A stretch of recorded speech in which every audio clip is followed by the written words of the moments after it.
Hello friends, स्वागत है आपका एक बार फिर हमारे YouTube channel RTE right to education में।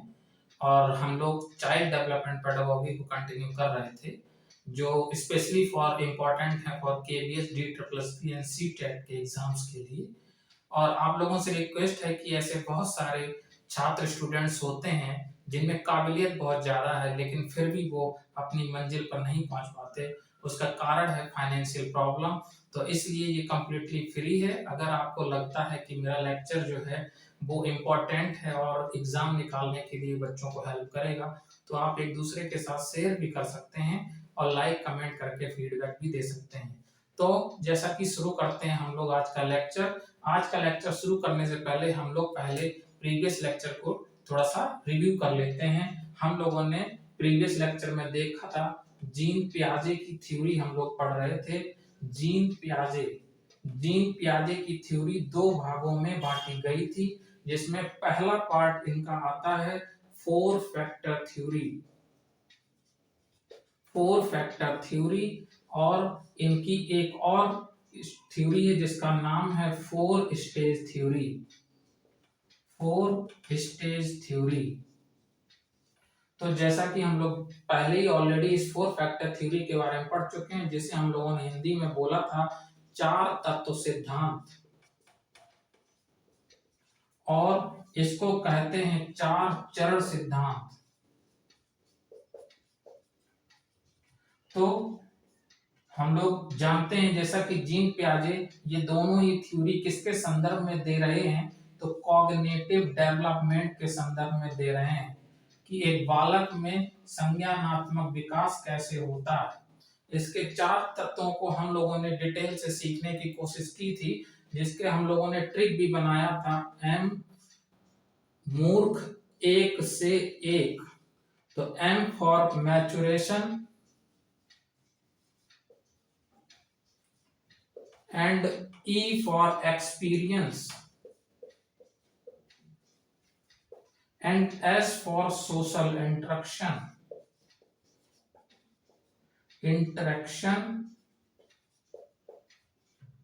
and E for equilibration। तो मैचुरेशन को हम लोगों ने परिपक्वता हिंदी में समझा, एक्सपीरियंस मतलब लर्निंग बाय डूइंग करके सीखना, और सोशल इंटरेक्शन मतलब सामाजिक अंतःक्रिया करके जब बालक सीखता है वो, और इक्विलिब्रेशन एक अपने आप में प्रोसीजर है, प्रक्रिया है, जिसे हम लोग कहते हैं साम्यावस्था। तो इसमें जो सबसे इंपॉर्टेंट फैक्टर था पियाजे का वो था ये, जिसमें उन्होंने बताया कि किस तरह से दिमाग में बालक के प्रोसेस होता है डाटा, किस तरह से वो नई इंफॉर्मेशन को ऐड करता है, किस तरह से वो पुरानी इंफॉर्मेशन में चेंजेस लाता है। इक्विलिब्रेशन में ही हम लोगों ने दो चीजें पढ़ी थी, एक था एसिमिलेशन और एक था एकोमोडेशन। तो एसिमिलेशन में बालक चीजों को एज इट इज शामिल कर लेता है, वहीं पे एकोमोडेशन में बालक चीजों को मॉडिफाई करके तब अपने स्कीमा में अपडेट करता है। तो इस पूरी प्रक्रिया को, जो अपडेशन की प्रक्रिया है कॉग्निशन की, उसको इक्विलिब्रेशन बोला गया। मैचुरेशन को लिंक किया गया था हेरिडिटी से, और हेरिडिटी को लिंक किया, मैचुरेशन को लिंक किया एक्चुअली बायोलॉजिकल मैचुरेशन से। तो इसमें हम लोगों ने इतनी सारी बातें पहले ही प्रीवियस लेक्चर में सीख ली थी, लेकिन आज हम लोग जो पढ़ना है वो है चार तत्व सिद्धांत। ना पढ़ के आज हम लोग पढ़ेंगे चार चरण सिद्धांत, फोर स्टेज थ्योरी। तो आज हम लोग इसके बारे में कंटिन्यू करते हैं। ये तो था हम लोगों का रिकैप। तो अब हम लोगों को देखना है फोर स्टेज थ्योरी कैसे वर्क करती है। जीन पियाजे की four stage theory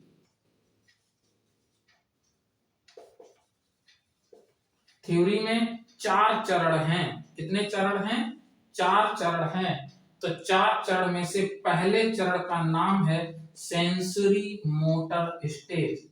sensory motor stage ऐसा।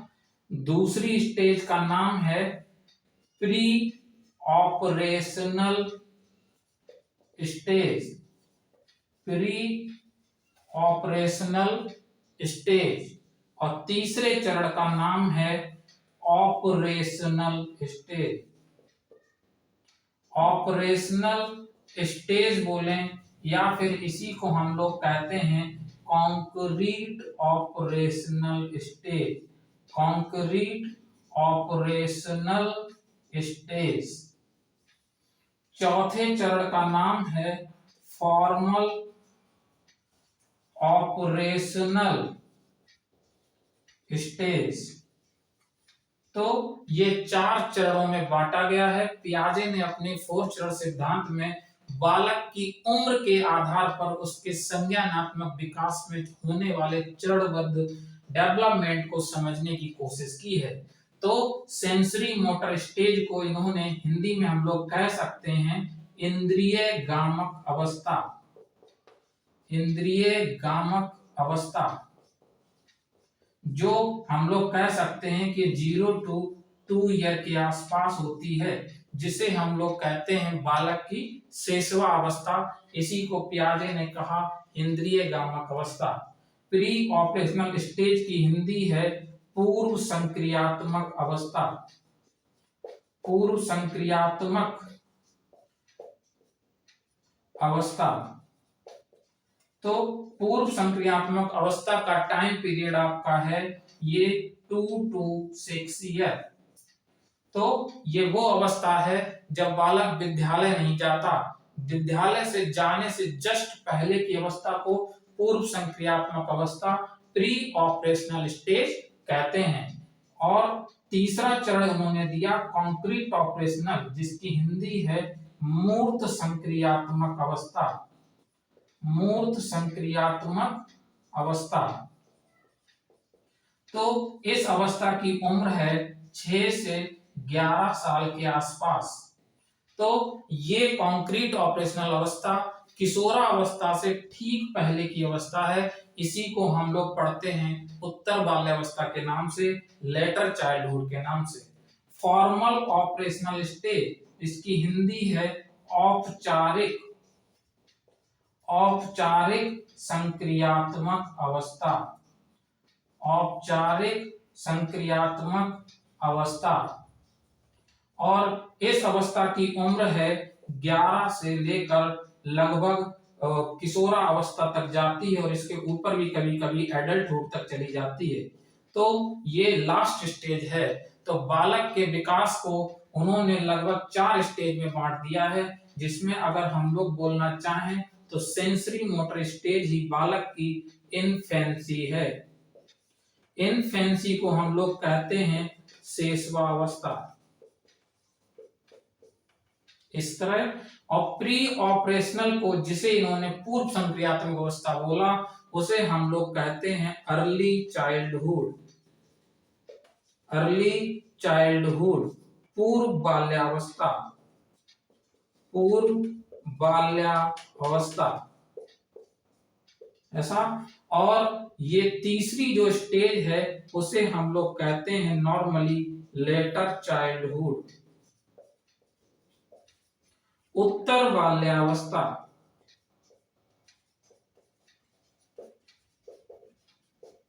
उत्तर बाल्यावस्था।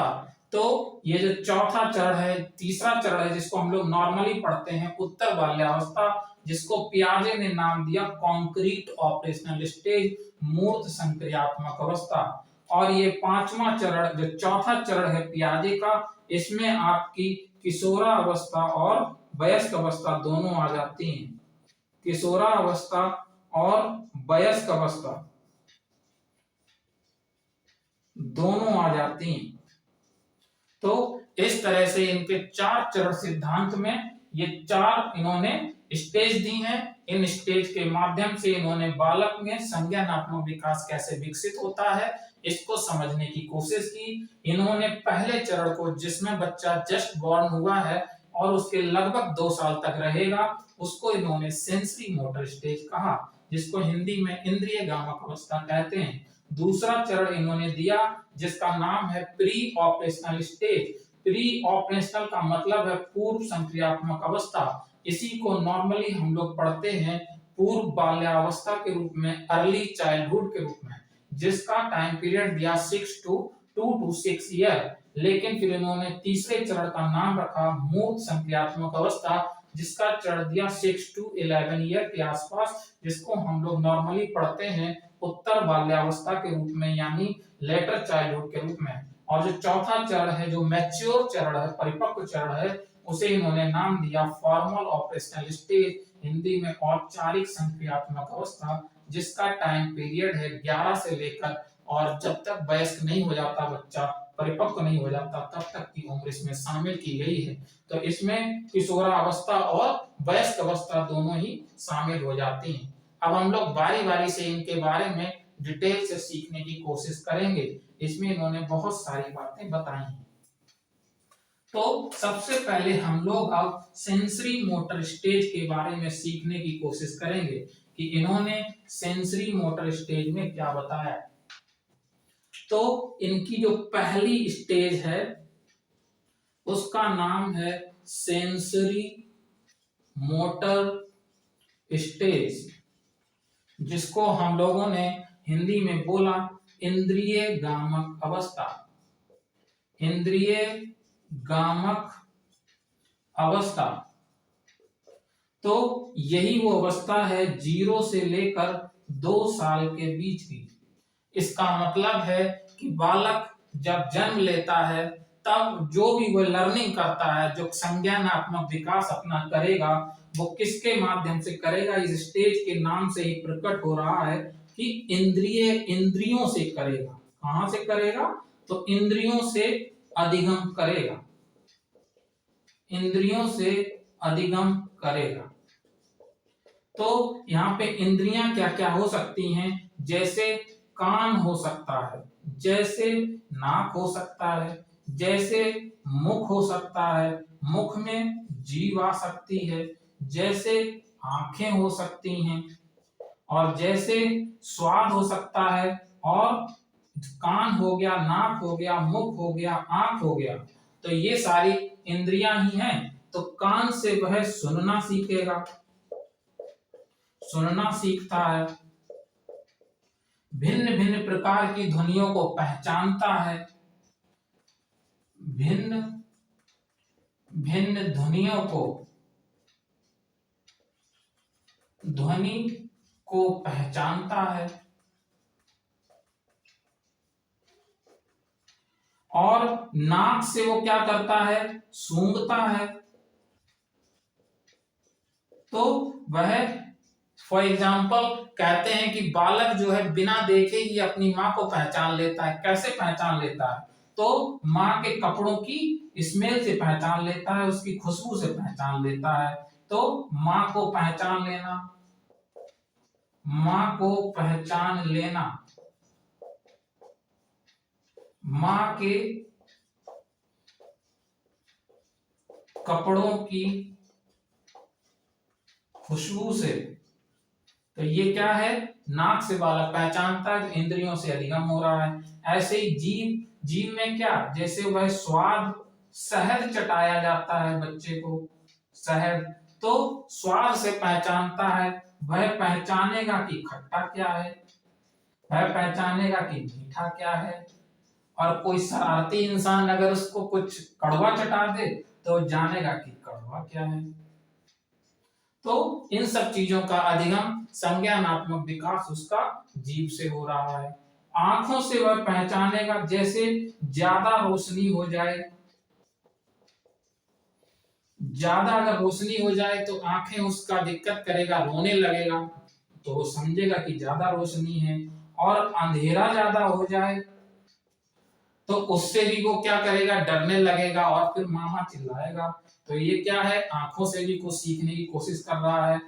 कम से कम अगर नहीं समझ सकता तो नजर उठा के अपनी माँ की तरफ देखता है, माँ की तरफ देखता है। तो ये सारे जो अधिगम हो रहे हैं, कॉग्निटिव डेवलपमेंट, संज्ञानात्मक विकास हो रहे हैं, वो इंद्रियों के माध्यम से हो रहे हैं। इसीलिए इस स्टेज का नाम रखा गया है इंद्रिय गामक अवस्था, यानी कि इंद्रियों से सीख रहा है, सेंसरी मोटर स्टेज। अब इस स्टेज की कुछ विशेषताएं भी हैं, उन विशेषताओं को हमें बारी बारी से पढ़ना है। तो हम लोग चलो शुरू करते हैं इस स्टेज की कुछ विशेषताओं के बारे में। तो इसकी जो पहली विशेषता है, वो पहली विशेषता है गोल डायरेक्टेड बिहेवियर। गोल डायरेक्टेड बिहेवियर, इसकी हिंदी होती है लक्ष्य निर्दिष्ट व्यवहार। लक्ष्य निर्दिष्ट व्यवहार, ये शब्द सुनकर ऐसा लगता है कि जैसे कोई किशोरावस्था का बच्चा लक्ष्य निर्दिष्ट व्यवहार करने की बात कर रहा है कि आईआईटी करेंगे कि नहीं करेंगे, कहाँ जाएं, पुलिस में जाएं, टीचर में जाएं, ये सारे जो लक्ष्यों की बात है वो किशोरावस्था की है। लेकिन गोल डायरेक्टेड बिहेवियर यहाँ बालक के संदर्भ में बताया गया है, जो कि शेषावस्था से संबंधित है, इंद्रिय गामक अवस्था से संबंधित है। इसका मतलब है कि जब बालक छोटा होता है तो वह कोई भी एक्शन करेगा तो पर्टिकुलरली आपने देखा होगा, कुछ चल के जाएगा तो गिलास उठाएगा, गिलास उठाएगा तो गिरा देगा। तो उसका गिलास को उठाना, उसके लिए चल के जाना कैसा व्यवहार है? गोल डायरेक्टेड व्यवहार है। पता लगा छोटा बच्चा है, किचन में घुस गया, आटा पलट दिया, माँ बाद में साफ कर रही है, तो उसका व्यवहार क्या है? दोबारा से आटा टारगेट होता है, फिर माँ की तरफ दौड़ के भागेगा तो माँ उसका लक्ष्य हो गई। तो गोल डायरेक्टेड बिहेवियर में बालक लक्ष्य निर्दिष्ट व्यवहार करता है। ये जो विशेषता है ये आपकी इसी की विशेषता है, इंद्रिय गामक अवस्था की विशेषता है, यानी सेंसरी मोटर स्टेज की विशेषता है।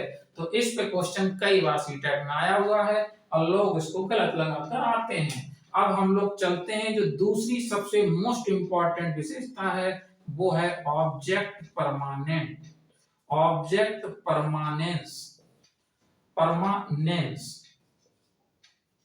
तो ऑब्जेक्ट परमानेंस को हिंदी में कहते हैं वस्तु स्थायित्व। वस्तु स्थायित्व इसको कहते हैं। तो वस्तु स्थायित्व क्यों बोला गया? ऑब्जेक्ट का मतलब है कि ऑब्जेक्ट यानी वस्तु का,